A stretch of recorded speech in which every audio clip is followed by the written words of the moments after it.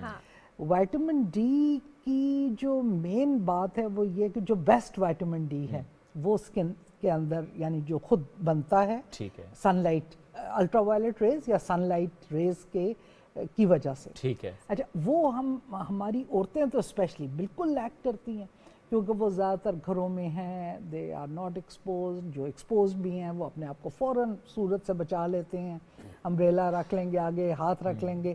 I mean they would like to avoid that تاکہ ہم ten نہ ہوں. ان کنٹریز میں وہ خود ٹین ہونا پسند کرتے ہیں, اور اس ٹیننگ میں they gain vitamin D as well. ٹھیک ہے, تو ایک تو بہت بڑی وجہ یہ ہے. دوسرا یہ ہے کہ اگر آپ بچوں میں, اگر ماں میں آلریڈی ڈیفیشنسی ہو اور پھر بریسٹ ملک میں بھی وائٹامن ڈی زیادہ نہیں ہے, ٹھیک ہے, تو اگر جو دوسرے فارمولاز ہیں یا وہ ان میں وائٹامن ڈی کچھ میں ڈیفینیٹلی ڈالا گیا ہے تاکہ وائٹامن ڈی کی ڈیفیشنسی کو پورا کیا جائے. اگر تو ماں میں ڈیفیشنسی نہیں ہے, پھر عام طور پہ بچوں میں کنوے نہیں ہوتی, لیکن پھر بھی وائٹامن ڈی ڈیفیشنسی ہمارے ملک میں آپ کو پتہ ہے ریکٹس ایک ڈیزیز ہے جس میں بچہ صحیح طرح سے چل نہیں سکتا, ٹانگیں یوں مڑ سی جاتی ہیں, وہ بھی اسی کی ڈیفیشنسی سے اور کیلشیم کی ڈیفیشنسی سے ہوتا ہے. ٹھیک ہے, اسی طرح آپ آگے چلیں, اگر ایڈلٹس میں یہی ہے تو آسٹیوملیشیا جس میں بونز بڑی برٹل سی ہو جاتی ہیں, ایزیلی فریکچر ہو جاتی ہیں. ٹھیک ہے, اس سے آگے چلیں 50 سے ابو تو آسٹیوپروسس میں کیا ہے, جیسے بونز بھرا جاتے ہیں.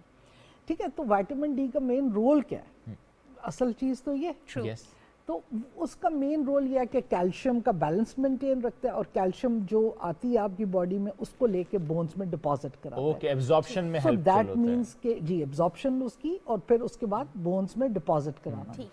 اس کی وجہ سے آپ کی بونز مضبوط ہوتی ہیں, بونز, ٹیتھ. ٹھیک ہے, یہ سب اس کے فنکشنز ہیں.